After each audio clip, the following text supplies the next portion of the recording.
예수님께서 3년간 전도 사역을 완성하시고 십자가에 고난을 일주일 남겨놓고 예루살렘으로 입성을 하셨는데 우리는 이 날을 종료주의다 이렇게 말씀할 수 있습니다. 이 당시 원수들은 예수님이 6월절에 올라오면은 십자가에 못 박을 것을 이미 모의하고 결정해서 대기하고 있었습니다. 예수님은 이 모든 사실을 잘 알고 있었습니다. 제자들에게도 미리 여러 차례 앞으로 있을 고난에 대해서 말씀을 하셨고 또 마지막 길은 예루살렘으로 가시는데 비상한 결심을 하셨다고 이렇게 성경에 기록을 하고 있습니다. 원수들은 정치적인 오해를 하고 있었어요. 예수님은 정치적인 혁명을 위해 오신 것이 아니지만은 그의 능력과 예수님의 능력과 인기 그리고 역사가 정치적 의무에 정점으로 향하고 있었습니다. 또한 종교적인 질투와 시기가 결정적으로 예수님께 괴로움이 되는 그런 일이 되어버리고 말았습니다. 이 모든 위험을 알지만은 예수님께서는 성경에 기록한 대로 나귀를 타고 입성을 하십니다. 예루살렘으로. 상식으로 생각을 해보면 무모한 일인지 모르겠어요. 우리 일반적으로 가면 죽는 것인데 이제는. 그러나 예수님은 조용하게도 예루살렘 들어가셔도 문제가 있는데 나귀를 타고 입성하시지만은 예수님은 그 앞으로 일어날 모든 일을 다 알고 계신 겁니다. 우리가 생각하기에는 나귀를 타고 입성하신다는 것은 초라한 행사 같지만은 지금처럼 가장 방탄차를 타고 가다든가 이런 거 아니고 나귀 것도 새끼를 타고 가시니까 좀 초라한 것 같죠. 그러나 이미 구약에 예언이 되어 있고 유대인들이 수천 년 전통에 의하면 이것은 왕이 대관식을 위하여 예루살렘으로 들어갈 때 행하는 그런 예식입니다. 이게. 그러니까 왕으로 가시는 거예요. 지금. 이런 정적인 의미를 가진 예식을 하면서 입성하시면 다음 사건은 어려움이 온다는 것을 예수님이 물으시는 것이 아니죠. 이것은 유대인 보기에는 완전히 도전이고 선전포고밖에 볼 수가 없는 것입니다. 원수가 기다리는 곳으로 오히려 정치적으로 예수님을 몰아붙이기에 쉽게 구실을 제공해 주고 있는 것이 되어버렸어요. 물론 그런 뜻이 아닙니다만은 이제 전혀 모르기 때문에 이렇게 그들이 포올 수밖에 없는 것이죠. 예수님을 따르는 우리들은 종려나무 가지를 들고 예수님을 환영합니다. 이것은 승리의 상징입니다. 또한 겉옷을 벗어서 길에다 깔고 그 위로 예수님이 나귀를 타고 걸어가시는 것인데 이것은 왕에 대한 절대적 충성의 상징입니다. 그리고 호산나를 불렀습니다. 여러분 호산나의 뜻이 무엇입니까? 우리를 지금 구원하소서 그런 뜻입니다. 당신은 우리의 왕이고 구세주시고 지금 우리를 구원하소서 그러한 의미예요. 그래서 백성들이 겉옷을 다 깔고 거기 호산나를 부르는 것입니다. 이것을 완전히 왕에게 보낸 함성이었습니다. 승리의 영광과 권력의 상징적 행렬인 것이죠. 그러나 유대인들의 정적인 기대, 종교적인 대망, 사회적인 욕구들을 다 예민하시고 드디어 주님께서는 십자가를 지시는 그런 사건이 일어나는 것이죠. 그를 따랐던 수많은 사람들이 실망했고 심지어는 제자들까지도 절망했고 마치 배신이라도 당한 것처럼 시에 빠졌습니다. 다 뿔뿔이 흩어져서 갈릴리로 돌아가고 감람산 기슭에서 출발했던 호산나의 함성은 이렇게 끝나고 말았습니다. 그렇다면 이 사건 속에 과연 이 승리의 원동력은 어디에 있습니까? 같이 한 말씀을 드려서 은혜를 나누자 합니다. 병 고치는 예수님을 보고 따라다니는 5,000명을 먹이시고 예수를 따라다니는 그 군중들의 호산나 속에 함몰했다고 예수님 믿는 거 아니죠. 참으로 믿는 자는 이 십자가의 사건 속에서 승리의 원인을 깨닫는 자라야 하는 것입니다. 성령이 아니면 깨달을 수가 없어요. 예수의 십자가를 보고 절망하지 않고 오히려 하나님께 감사하고 영광 돌릴 수 있는 승리의 의미를 아는 자들이 진실로 예수를 믿는 자들이요 수준 있는 그리스도인일 것입니다. 부활은 십자가의 승리의 표상입니다. 그 승리를 확증해 주는 것입니다. 승리의 결정은 십자가에 있고 십자가 속에 감춰주어진 승리의 의미가 있습니다. 그렇기 때문에 볼 수가 없는 거예요, 여러분. 어떻게 십자가는 죽는 것인데 그런 의미를 백성들이 알겠습니까? 예수님께서 십자가에 들어가실 때에 7마디 유언을 우리가 치르이다 이렇게 말씀을 하는데 그 중에 한마디가 다 이루었다 이렇게 말씀했어요. 십자가에서 마지막 죽는 것이 다 이루신 겁니다. 우리 하나님의 율법을 요구를 다 들어주신 것이죠. 절망의 눈으로 시리의 눈으로 십자가를 쳐다봐서는 안 되는 것이죠. 다 이루었다는 의미를 아는 자말이 예수를 믿는 사람입니다. 요한복음 16장 33절에 보면은 세상에서는 너희가 환난을 당하나 담대하라. 내가 세상을 이겨오느라. 주님은 이렇게 말씀하고 있어요. 내가 세상을 이겼다는 뜻이 무엇입니까? 예수님은 전도 사역을 시작하기 전에 광야에 나가서 40일 동안 금식하시고 기도하셨는데 그러자마자 바로 찾아온 것이 사탄이 찾아왔어요. 그리고 시험을 합니다. 우리 주님은 그 시험을 넉넉히 말씀으로 물리치시고 이기셨습니다. 그리고 병을 이기고 사탄을 이기고 가난을 이기고 오해를 이기고 배신을 이겼습니다. 마지막으로 그리고 십자가에서 승리하셨는데 그것이 죽음입니다. 십자가에 죽으시고 부활하신 것입니다. 그것이 승리예요. 그런 승리를 위해서 처절한 인생을 산 것이 아니라 이미 승리하고 이미 승리를 집행하고 승리를 시험하고 시행하고 실현하고 계속 승리하고 끝까지 승리하신 것입니다. 이것이 예수님의 승리예요. 우리가 지금 이러한 기회에 있다면 여러분이 이미 승리하고 가는 것입니다. 승리의 일반적 개념은 어떠합니까? 보통 승리의 개념은 쟁취하는 것입니다. 소유하는 것이죠. 힘과 권력을 의미하는 것이 아니겠습니까? 잃어버리면 피하고 얻어야 승리하는 것입니다. 높은 자리에 앉아야 되는 것이죠. 예를 들어서 권투 시합을 하면은 그 사강링 안에서 수많은 군중들이 또는 TV전에서 다 그걸 보고 지켜봅니다.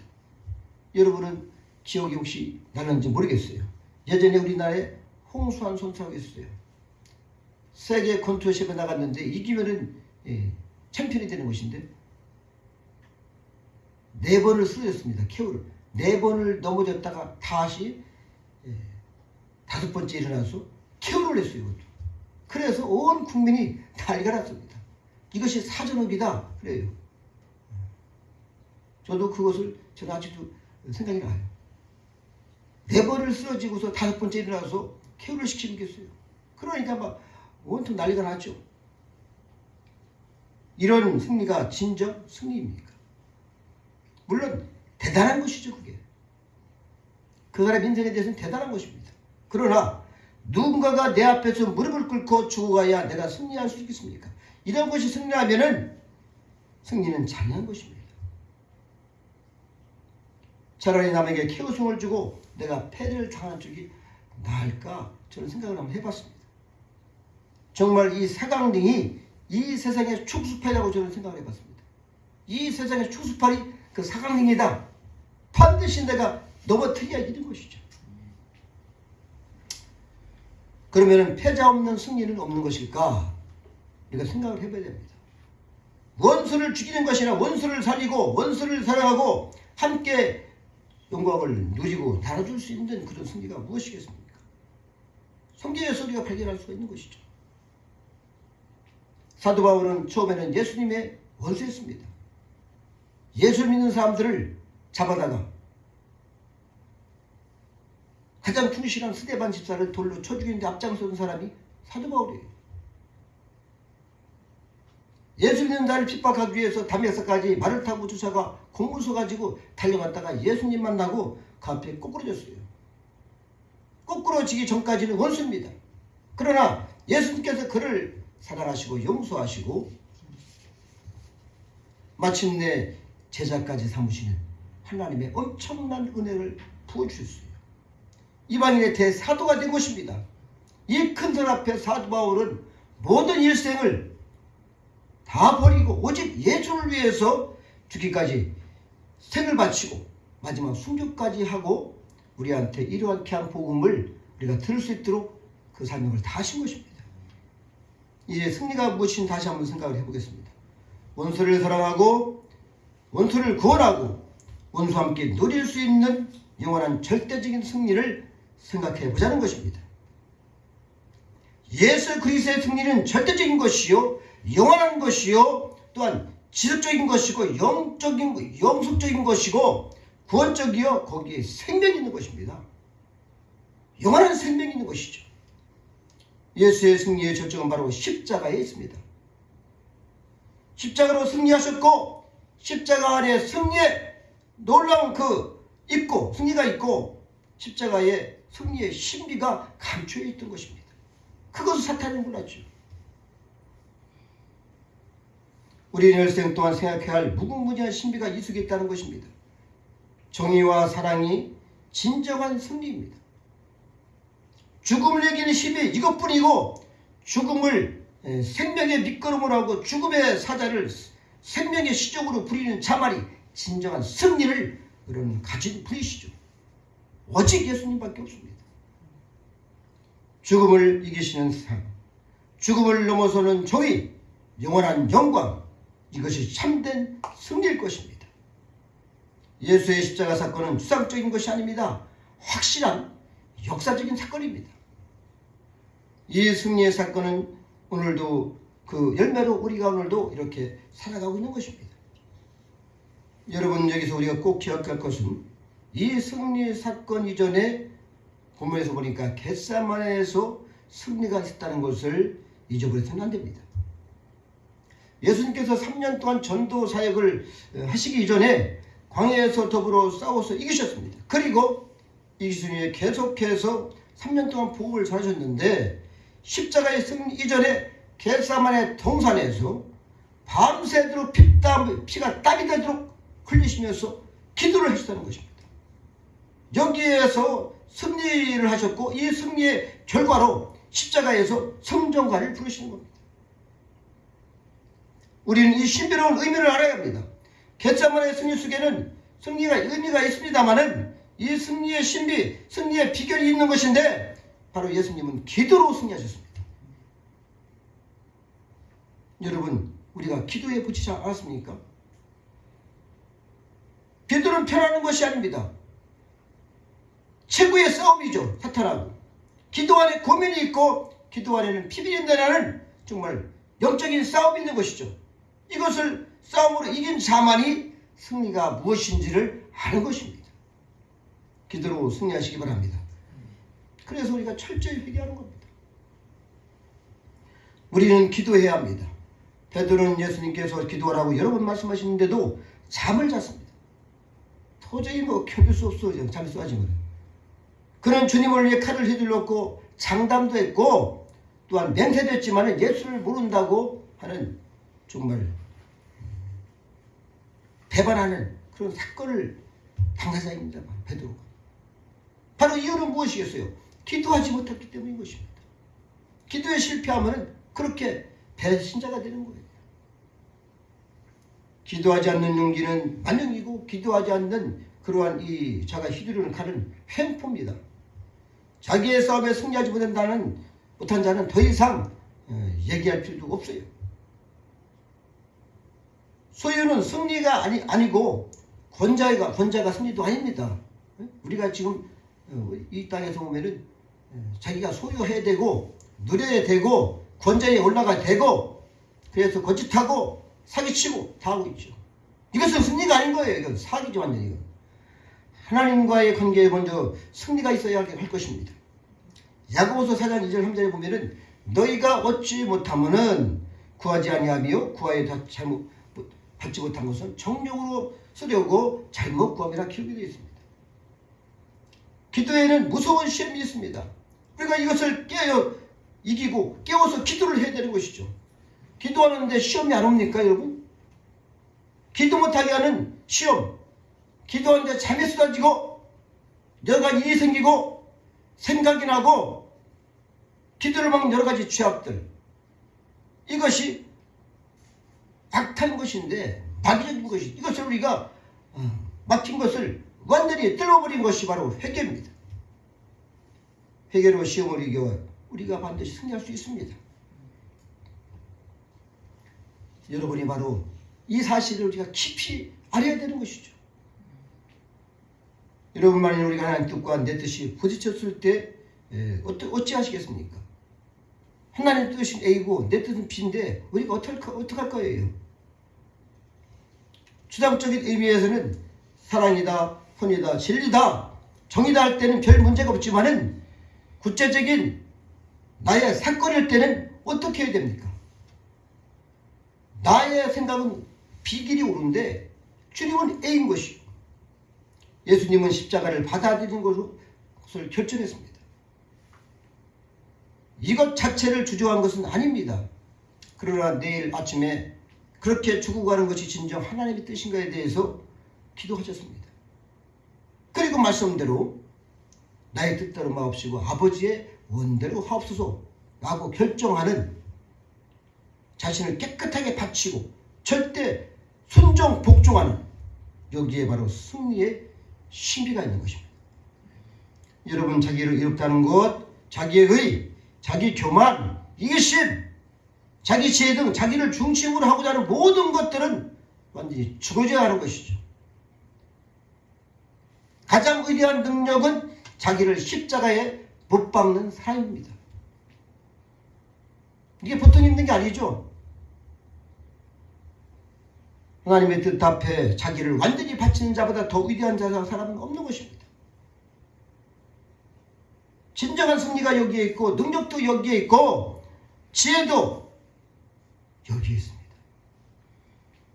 자신을 완전히 십자가에 못 박는 순간에 위대한 부활의 능력이 있는 것이고 승리의 신비가 있는 것입니다.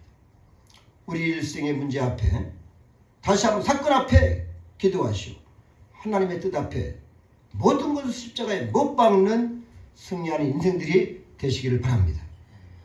이제 예수께서 산에서 내려오실 때 하신 말씀 보면은 아버지께서 주신 잔을 내가 마시지 않겠느냐. 여러분, 이 잔은 가야바가 준 것도 아니고 빌라도가 내린 것도 아닙니다. 사랑하는 아버지가 주신 잔이기에 순종하는 아들의 마음으로 이 잔을 받는 것입니다. 이것은 믿음의 승리요, 사랑의 승리요, 소망의 승리요, 영원한 진리의 승리입니다. 이렇게 자기를 승리하신 후에는 재판장에 가서도 말 한마디 안 하셨어요. 왜? 이제는 말할 필요가 없는 거예요. 모든 걸 다 이기시기 때문에. 그리고 다 이루었다 라는 말씀 한마디에 승리의 신비가 있는 것입니다. 때문에 스데반도 돌로 맞아 죽으면서 아래를 보지 않고 위를 쳐다보면서 예수를 바라볼 때에 승리할 수 있었습니다. 그래서 자기들에게 돌을 던지는 원수들을 사랑하고 기도의 마음으로 저들의 허물을 저들에게 돌리지 마옵소서 라고 기도할 수 있는 자비와 용서와 사랑이 얼마나 우리의 가슴을 뜨겁게 합니까? 그 정도는 돼야지 하나님의 사도요, 우리 주님의 제자가 아니겠습니까? 진정 승리한 자만이 살아갈 수 있고 승리한 자만이 침묵할 수 있고 승리한 자만이 용서할 수가 있는 것입니다. 자신도 용서 못하고 승리 못하는데 어떻게 용서가 됩니까? 이게 가짜죠. 우리의 모든 것을 십자가에 못 박는 그러한 깊은 은혜와 기도로 영원히 승리한 저희 여러분 되시기를 다시 한번 축복합니다. 기도드리겠습니다. 영광과 존귀를 올려드립니다. 진정으로 우리가 먼저 자신의 모든 죄악을 낱낱이 주 앞에 자백하며 고백하며 회개하며 십자가의 모든 생각과 일생을 못 받고 오직 하나님의 뜻으로만 살아갈 수 있는 우리가 될 수 있도록 큰 은혜를 내려주옵소서. 우리의 능력으로 될 수 없사오니 성령으로 충만케 하소서. 마침내 하나님의 그 영광이 드러나 계시고 그 영광으로 말미암아 이 땅에서 하나님 나라 확장되는 귀한 사명을 잘 감당할 수 있는 우리가 될 수 있도록 크신 은혜를 베풀어 주시옵소서. 감사하고 예수님의 이름으로 기도드렸습니다.